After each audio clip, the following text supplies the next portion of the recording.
Welcome to The Wealthy Retailer, 12 Steps to Obtaining Retail Wealth. My name's Dan Holman, and today we're going to walk through the 12 steps that you need to climb to take your business to the next level. Identify your foundational values. Foundational values are really your core values. Core values are really those guiding principles. It's the way you do what you do. Think about your store as requiring this light, this path towards that next level. At The Wealthy Retailer, we've created our own or embody our own values. You need to uncover those. For me, every store really needs to be wealthy. And wealthy is defined as winning. You need to be able to create a win-win-win environment. A win first and foremost for your customer, and then consequentially, a win for the store and a win for your partner. Secondly, we need to be admired. Our stores need to be admired by our peers, by our customers, by our coworkers, by our team. Admired is something that we need to aspire to. Every single person in your organization needs that I want to be admired attribute in their personality. We need to be lean.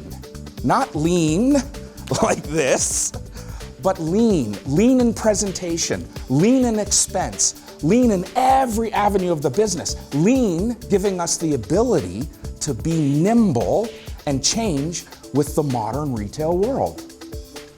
We need to be tenacious. We need to treat setbacks like anomalies, not the rule. When we get kicked down, when we fall down, when we stutter, when we miss our step, we get up and we keep charging towards that vision. Last and most important core value is happy.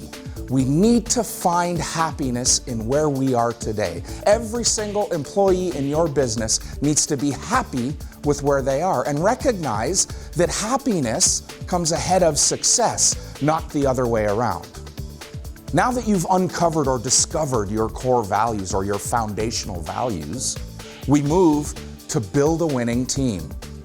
To build a winning team, we hire based on core values or foundational values rather than skill and experience. Look to hire people that embody the values that are contained within your vision for your store. Be a good parent. A good parent has a small handful set of rules and they repeat themselves often. Be a great coach. Great coaches are in the game. They have the ability to kneel down and whisper in your ear, to inspire you, to encourage you, and in some cases, to incentivize you. Inspect what you expect from your team. This is done from the floor, not the back office. You've built this great winning team based on your core values, and now it's imperative that we all recognize customer experience is everything.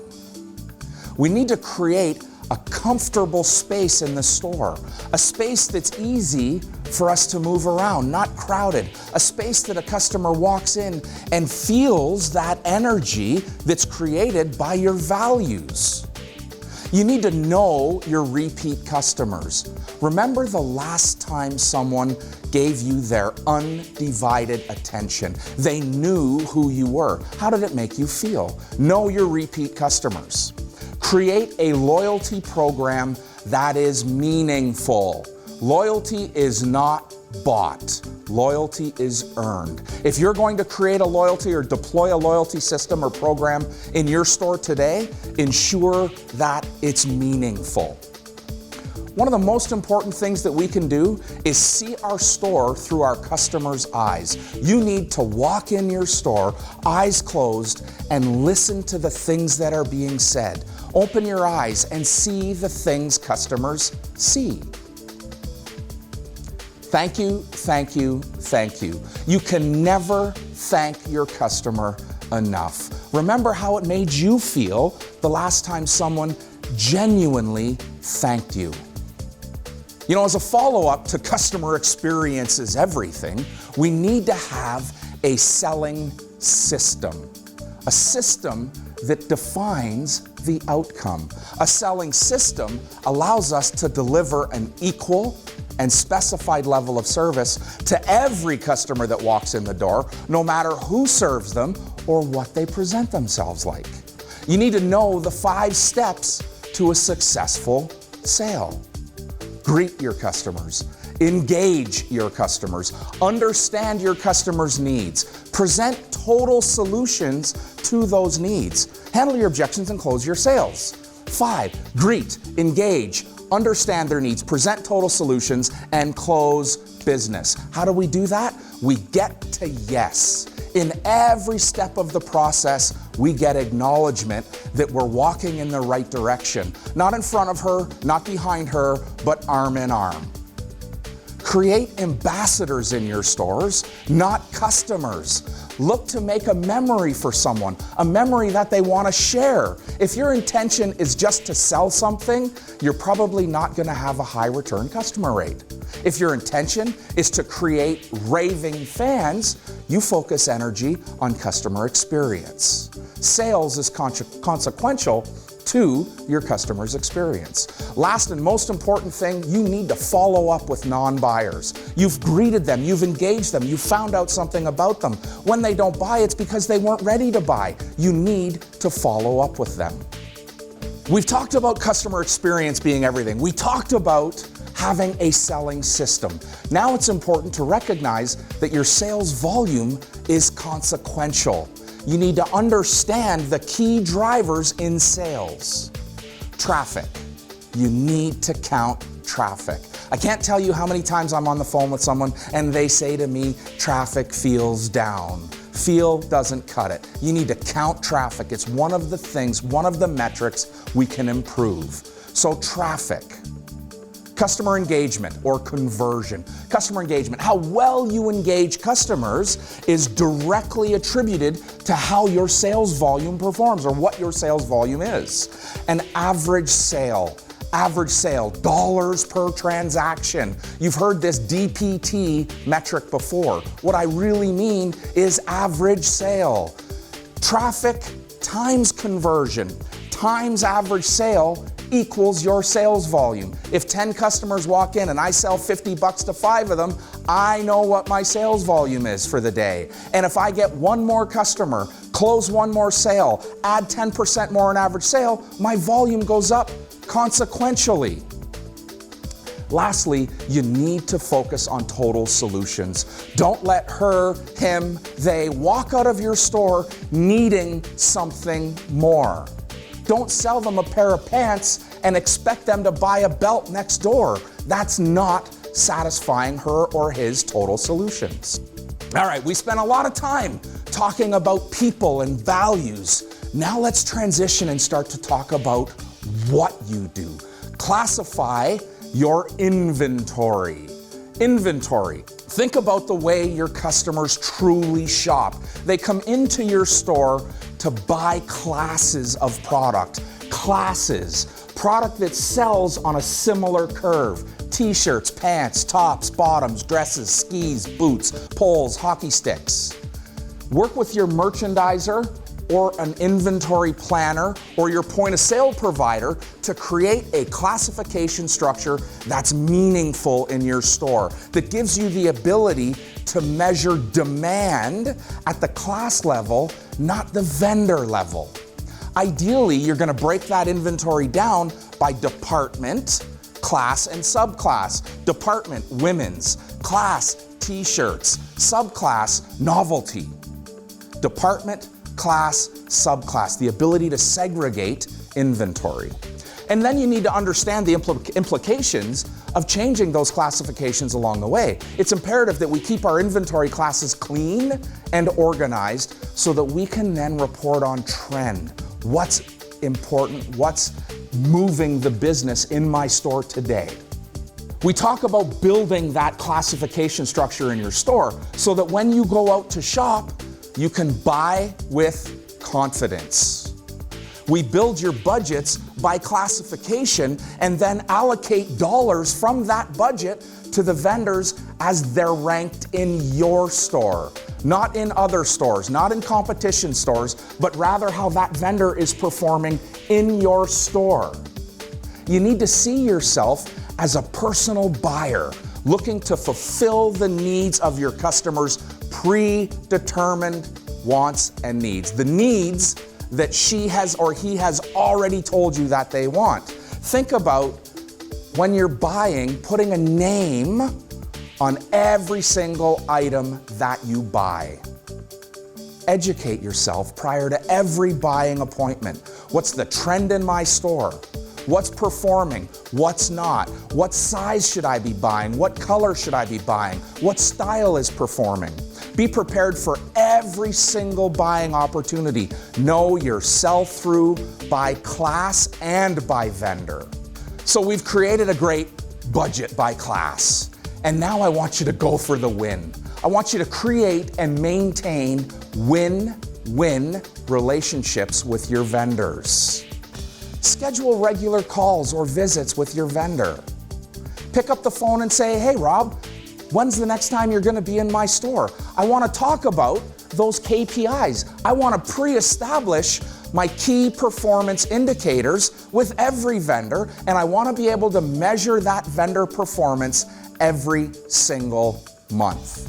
Not only do I want to be able to measure it, I want to celebrate it with my vendor. They're my partners. Without them, I don't exist. My vendors are my partners. And when you think about them as being partners, you communicate differently with them. I hear too often, oh, that's just a vendor, I'll call them later. No, that's an important relationship in your store. Not only do you need to celebrate the success, but the better your relationship with that vendor, the easier it is to deal with the hard things, like returns. Just as important as vendor relationships, you need to have a merchandise rotation strategy. A rotation strategy that allows you to find the hot spots in your store. You know what a hot spot is? It's that place that no matter what I put there, it sells. We need to know where those hot spots are. You need a weekly rotation strategy to help maintain your store's freshness. Freshness, I can't say it enough, freshness. Fresh inventory drives sales. When was the last time a customer walked in and said, hey, show me something from last season? It doesn't happen. Customers respond to fresh merchandise with purchases and return trips. When you have a rotation strategy, that stale product that's in your store, it gets handled rather than ignored or forgotten about. If you're lucky enough to have a window display, you've got to change them regularly. Change them to represent your season and your changing assortment. Just as important as that rotation strategy in your store, we need worth-based pricing. Worth-based pricing means that we maintain a strategy that places real value on your inventory. You need to start thinking in retail dollars, not cost dollars. You and I are the only ones that care how much you paid for something. What she cares about is how much she has to pay. You need to continue asking yourself, what will customers pay for this? What will my customer pay for this? Remember that margin dollars come from selling goods, not pricing them. Avoid using those standard markups. Ignore MAPs in your store. I say it quietly, ignore minimum advertised pricing rules in your store. Start inching your prices up today, not down. When it comes to Scotch, the older the better and the more we'll pay for it. That's not the case with your inventory. Kill the virus, prevent disease. Your inventory is perishable. Treat it that way. Treat it that way by marking it down. Markdowns are an essential ingredient to maintaining a healthy inventory. You need to understand why you have the need for excessive markdowns and take preventative measures. We want to mark goods down as the season end is approaching, not once it's already completed. Take markdowns that sell goods, not hold on to them. You're a store, not a gallery. And when deciding on a markdown, ignore standard discounts. Ask yourself, what will my customer pay for this? When I ask you, I'm going to ask you, when was the last time you saw Colgate on 50% off? When was the last time you bought any packaged good at 50% off? The packaged goods industry has it figured out. They place real value on inventory. 2 for 1? Yeah, Colgate 2 for $1. That sells more product, not less. If you put your product on 50% off, you're going to sell it. If you put it on 2 for 1, you're going to sell 2 items, which is better for your store. So now that we've understood why we have markdowns, it's imperative that we recognize cash is king. The true definition of profitability in retail doesn't come from measuring MMU, NIBIT, EBITDA, or any other crazy acronym we've learned or become accustomed to. It comes from cash. Cash flow comes from having the right inventory in the right class at the right time. Growing profitable sales in every classification in your store means that you're feeding classes in the store, not vendors in the store. We want to give dollars to the classes in the store that are trending up and starve the classes that are trending down. Meaning you need open to buy every single month. My recommendation is obviously to work with a merchandise or an inventory planner. Work with a plan that accurately forecasts demand, stock to sales, and monthly open to buy dollars. Create cash in your business right now. Retail wealth is not this elusive thing. There is, in fact, wealth at the end of the retail rainbow. Head over to thewealthyretailer.com and check out more of our steps to becoming a wealthy retailer.